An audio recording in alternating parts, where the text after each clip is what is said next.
You're the first person I've come across who's kept a respectful tone. If anyone's ever said anything nasty about Jews, I'm not happy with that at all. You're very brave. You're very brave. I have to give that to you. I expect the Jewish people to be the best people that they can, and I expect my Palestinian cousins to be the best people that they can. So the only way we end this war is to end the wars ideologically first, and then the physical wars will end. Neither of us will disappear, and our descendants will be able to live together. The question is which generation will take on the responsibility and have enough courage to do it. And I hope that it's our generation. I hope so. Me too.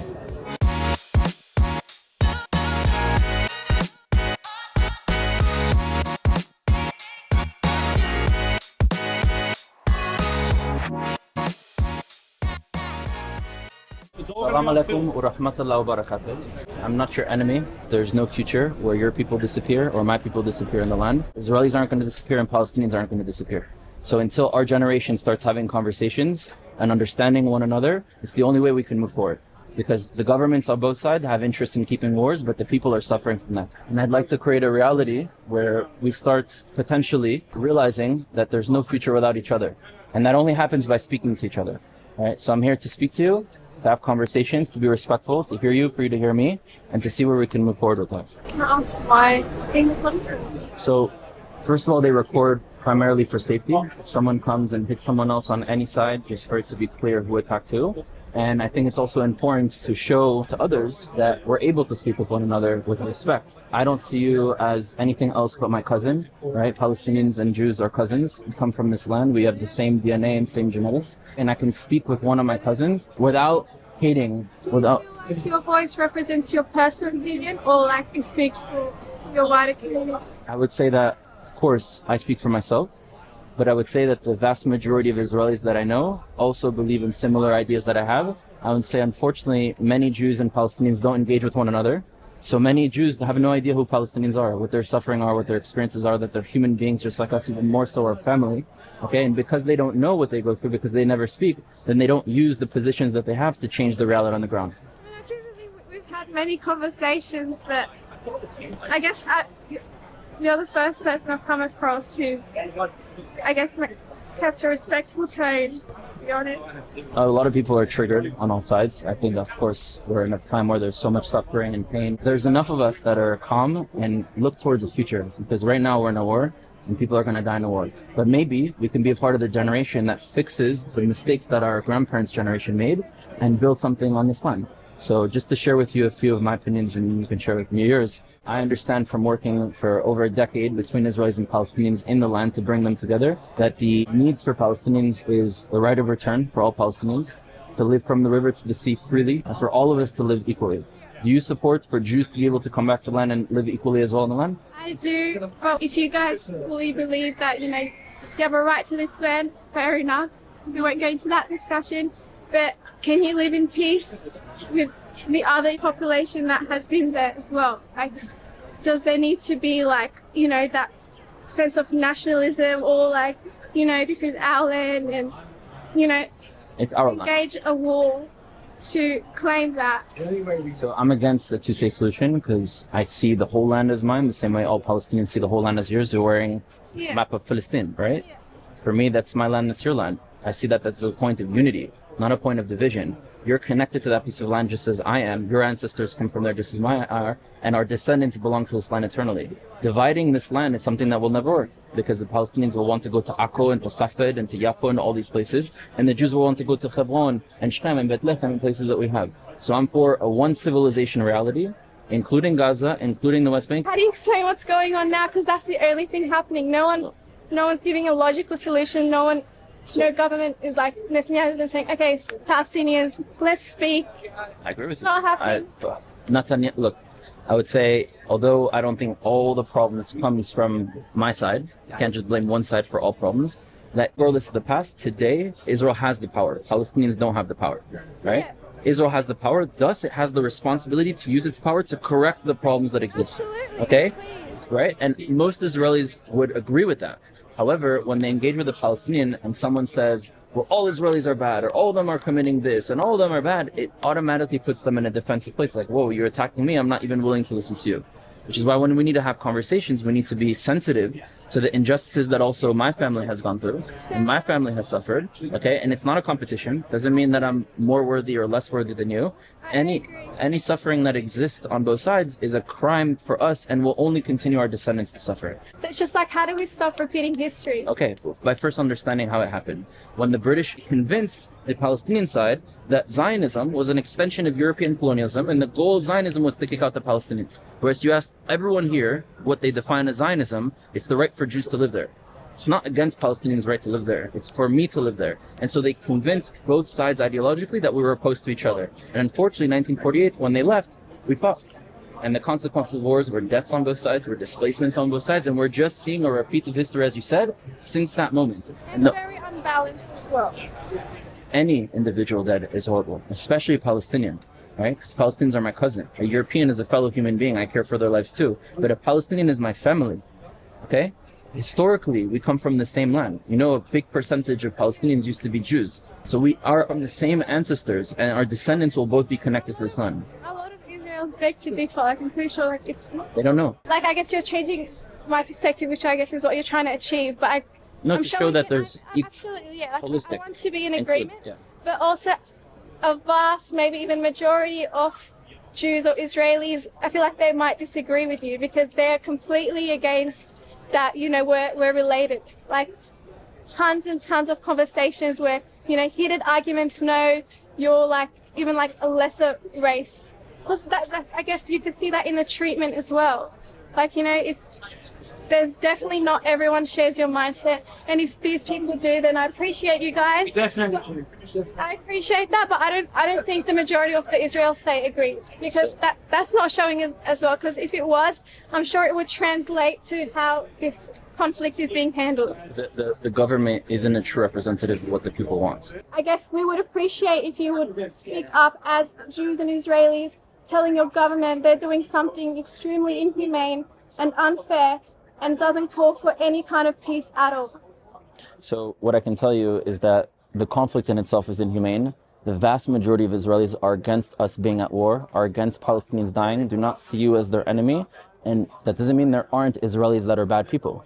And I'm going to tell you that those people are horrible. The same way that I'm sure you can condemn an individual Palestinian who has bad ideas and you wouldn't want to be attached to them because of their bad ideas. So there are bad people that exist, but it doesn't represent the majority. And I think unfortunately, we all go into our little echo chambers. We see people dying on all sides. We fuel this rage and we think the only way to win is by convincing the world, and you guys convince the world that the other is bad. How are we going to move forward from that? And also, like, if anyone's ever like said anything nasty about Jews, I'm not happy with that at all. But a lot of the protests, everything, it's all about the government, about Netanyahu, because what he is doing, I won't say he represents all of you guys, but what he's doing is wrong. And let's be honest, he doesn't give a shit about what we have to say. Let's hope he gives a shit about what you guys have to say. So if you could have this, I know not literally, but somehow have that conversation with him, then maybe, I guess, because me and you talking, I can see that we have lots of mutual agreements. But if I were to speak to anyone else or in a position of power, it wouldn't be as smooth as this at all. The way that we solve it is not by going to the top.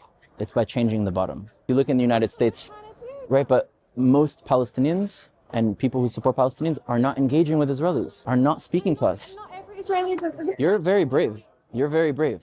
I have to give that to you. I know, but like, again, like, I guess we haven't had that aura from you guys as a pro. So let's start changing that on both sides. I appreciate that. I'll tell you that from my experience, I was not taught anything about Palestinians in my upbringing. I was not taught that they were bad individuals, but I was not taught about their history, their culture, their aspirations, where they come from, their love and connection and warmth to the land. I was not taught anything. I had to experience it myself. And when I started meeting with Palestinian leaders in different communities in the West Bank, I started to build relations with them. And I realized that fighting for my people didn't have to come at the cost of fighting against another, and that there is no reality where either of us disappear. So the way we can change things is by communicating to one another. And a lot of Israelis, when they hear Palestinians, they hear genocide, ethnic cleansing, apartheid, colonialism, settlements, right? Those are things that the West did to the world, right? And it's a projection of leftists in the West, the extreme leftists, that feel guilty for what their ancestors have done and are projecting it to Jews. It's not exactly what's happening. Because in apartheid, first of all, it's a term for South Africa, right? It's not a general term to use anywhere. But let's appropriate the term and use it for our context. Apartheid was one country with one government with different rights for different peoples. I don't have a right to go into Gaza. I don't have a right to go into Area A. I can't go into Nablus. I'd like to go into Nablus. I can't go into Nablus. So there's a limitation of movement on both sides depending on the jurisdictions that we fall under. So it's not an apartheid. It doesn't mean it's just, but it's not an apartheid. I guess we could appropriate the term apartheid into this situation because unlike yourself, others are not respecting those boundaries. A lot of people have crossed the West Bank illegally. They've crossed Gaza illegally. They've crossed When did they cross Gaza illegally? You mean the war? Oh, yeah, in the war. Well, before the war, they're not going in, right? There's definitely in the West Bank. And last time I've been to Palestine was in 2017. There was like soldiers everywhere. I felt very timid. Like, you know, I wasn't comfortable speaking my mother tongue. I guess that's why you could call it an apartheid, because there has been illegal occupation. There has been... But apartheid is not illegal occupation. Apartheid is saying that there's one government, one land with different rights for different peoples. And what I'm saying is that there's several pieces of land. There's Gaza, there's Israel, there's the West Bank, and even the West Bank is divided by 3. And there's different powers. There's the Palestinian Authority. And by saying apartheid, the specifics of what you're saying, your true experience that they all need to hear, falls on deaf ears because you use the term that doesn't apply, and they feel offended. Because they feel that, oh, you're trying to pin us to things that are happening all around the world that aren't related and make us look bad. And so then they don't hear the specifics of what you're going through. So what I have to say is, if we were specific about our problems, when you're saying that you go and you feel unsafe because of soldiers, that's a real experience. Israelis don't, wow, I didn't even know that the experience of a Palestinian there was negative because they're seeing soldiers and they feel afraid. If you were specific about it, they'd know. But when they hear apartheid and genocide and ethnic cleansing, these are buzzwords that don't get to the specifics of people's experience and how to change them. Now, do you know why from the Israeli side they're soldiers? Because they're individual Palestinians, that doesn't represent all Palestinians, who believe they should go and kill the Yehud, who stab, who blow up places, who kill Jews. Can I ask why? Why do you think that? The same reason why there's IDF soldiers. Because again, we've been forced into a war. I guess you and I definitely do want the same thing. The men there, they want to protect their families. They want to say... On both sides, right? On both sides. We're in a loop. We're in a like constant loop of rage and suffering. Both sides, okay. Right, the Israelis, but the point is not the unbalance. The point is how to bring the balance. And to bring the balance is not to make one side seem as you guys are the wrong ones because you're in power. Is to say this situation is wrong and this is the situation that we can create. The situation is a result of those on power. But Israel didn't create the situation; it was forced into it. Fair enough. But those in power are calling these decisions. Okay, so let's criticize those in power. So let's criticize those in power on both sides and be specific about what they do and how they can change and what we can see, and let's do that. I can guarantee you here that if you ask individually afterwards, you go to school with them. I'm not a student here, and you ask them, do you have criticism of Bibi Netanyahu? They'll say yes. And if you tell them, okay, I'd like to criticize Netanyahu without saying all Israelis are bad, they'd be open and listening to you and be like, wow, I agree with that or I don't agree with that, and we'd actually get to places. When we as Jews, I'm telling you honestly from our end, we hear from Palestinian voices that we need to be against Israel, we need to end Israel. Israel's the name of our people. You know, Yaqub is Israel. Bnei Israel, that's our people. So when we hear people are against Israel, it's not we're against Netanyahu, it's we're against us.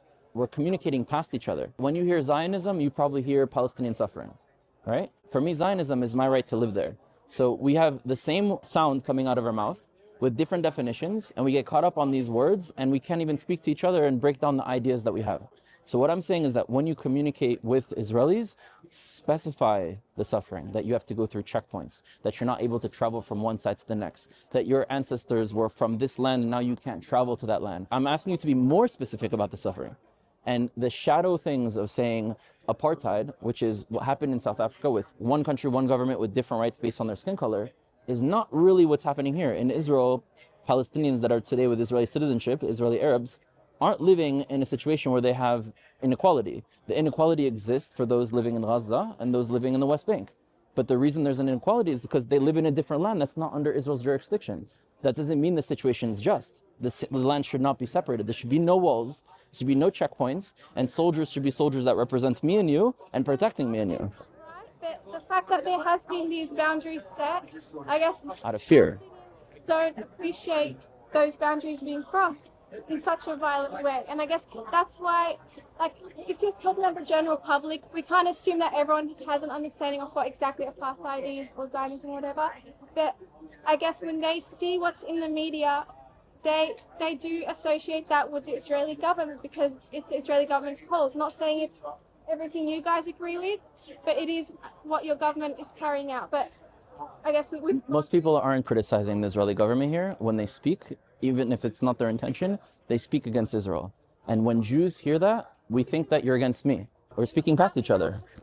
Israel is that you want to make Palestine Israel. Palestine is Israel and Israel is Palestine. To be honest, from my experience in social media and the wider Israeli community, I'm sure you've seen on the media, come on, like they're not, they don't have the same, I guess, mindset as you. Unfortunately, I would appreciate that they did. But yeah, like there's plenty that do. I would even say the majority of my people want a reality where we can both live on this land. And those that are against that, that are extremists and want all Palestinians to be killed or displaced, I go actively against those people. I have videos where I debate these extremists to show them why they're wrong. And what I'm saying is we need to have individuals like me, you, and others on both sides that see a future where we can come together to start building relations and I'm sure I could learn a lot about Palestinians from you. If I don't engage with you, I'll never learn. If you don't engage with Israelis, you'll never learn their perspective, their opinion, their rage, their pain, what they've gone through, their aspirations. And if you break down the aspirations of the Palestinians and break down the aspirations of the Israelis, they don't contradict. They actually unlock each other. It's just, I guess it would be your job to, spread. I'm working hard. And I will do the same. I Inshallah. appreciate that. One more question. Sure. Your solution about Hamas withdrawing, how would that how would that end the conflict? Do you think, just a question, do you think that Palestinians should have a right to elect the people that represent them? Yes. Would we agree that Hamas, since it was elected after Israel disengaged in 2005, hasn't held an election since, so it doesn't really represent democratically the Palestinians? So I'd like to see a land that has no borders, borders on the outside, but not within it. No separation of movement for Palestinians and Israelis. We can all experience this land freely. When I see a Palestinian, I'm going to be like, that's my family. I understand. Yeah. We also want the same thing, but how would you propose? So I grew up in America, right? In America, if we go back 67 years ago, black people didn't have equal rights. The change that came today, that if you go to a campus and you suggest that someone should have lesser rights based on the melanin of their skin, is preposterous today. Most people would reject that. That's like, if you were to say you'd be ostracized from campus.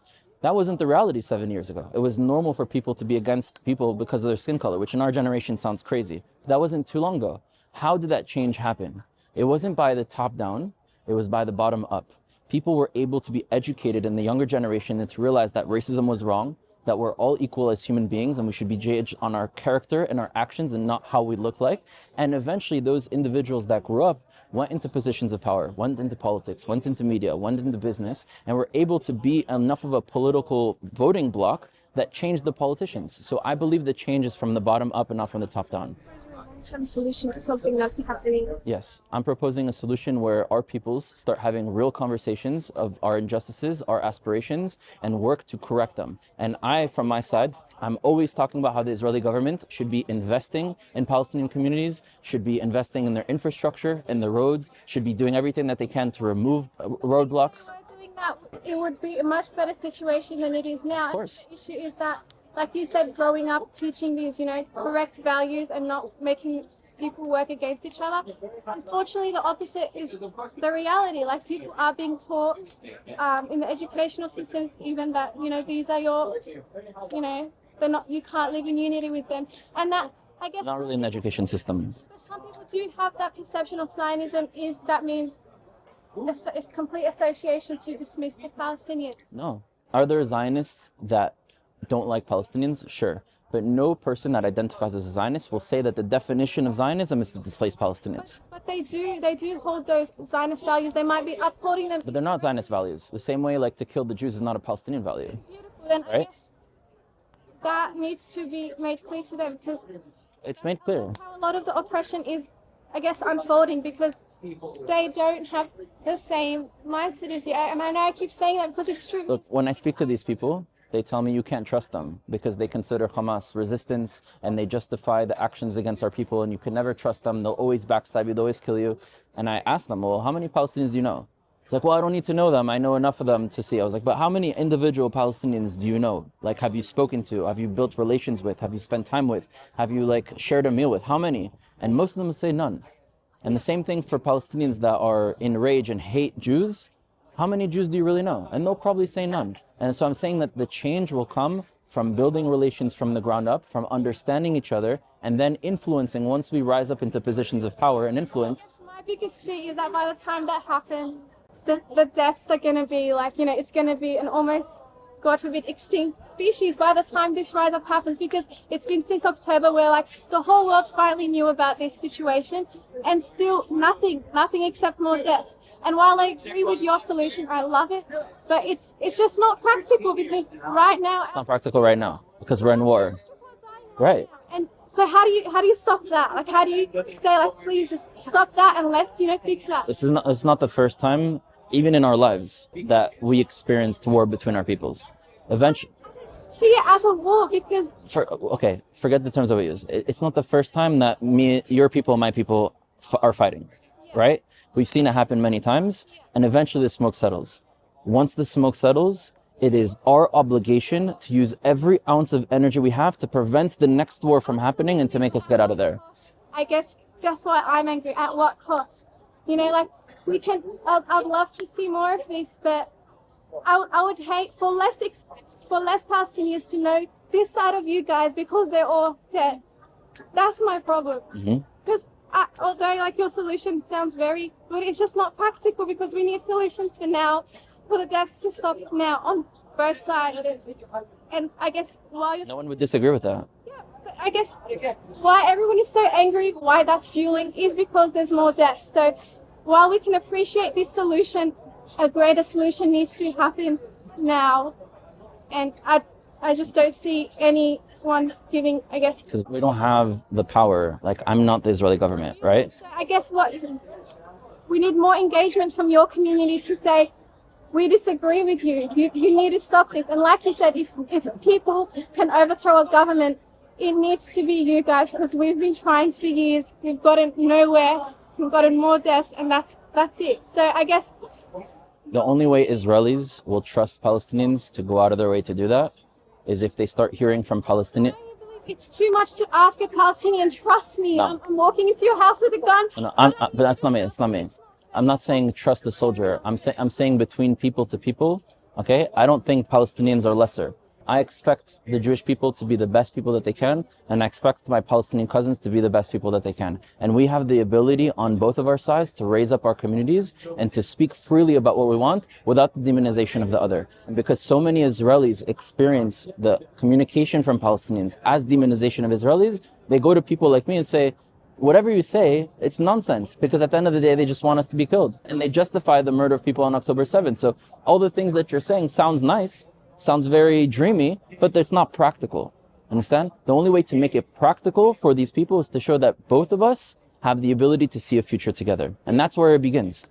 I agree, but you did say that the only way for the Israeli government to trust the Palestinians is if we stop this rage. But you can't... Israeli people. The government, whatever it is, to stop for us to trust them. You can't build trust with what's going on. Like, if you set the scene there, if we're there right now, I don't think any sane human will say, okay, I'll trust you guys, Like, I'm not saying we need to build trust with the government. I say we need to build trust with the people. The same way me and you, right? See, that's the beginning of that. And if we have more conversations and more people uniting and more people understanding each other, all of a sudden, the majority of the people, the ones that are suffering, it's me and you that are suffering. It's not the government that's suffering. We can do that simultaneously, but again, it does take time. And I guess that's the issue. That's why everyone's angry, and that's why everyone's going to keep continuing to be angry. And I guess it would be it might reach a point where it's unfair for you to, I guess, have that expectations for the Palestinians and everyone, all the other supporters, because, okay, while you're proposing beautiful solutions, it's not solving the deaths now. Like, God knows how many people just died. There's no way to snap our fingers and end the war. Right? That can't happen. As much as I would like for that to happen, me and you both know that's not a possibility.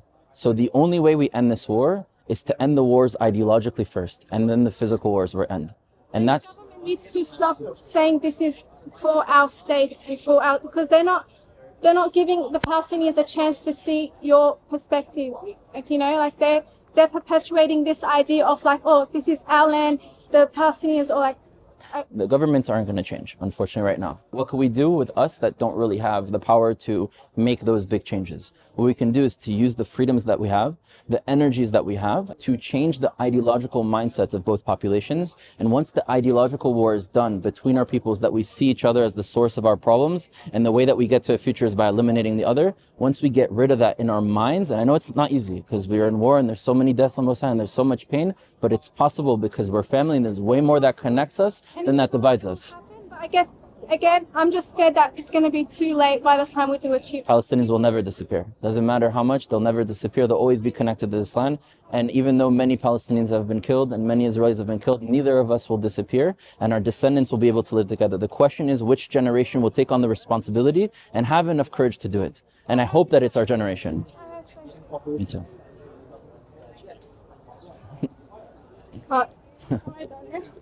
Thank you for this conversation. And Thank you. I appreciate you guys. Yeah. What's your name? Sarah. Rudy. Nice to meet you.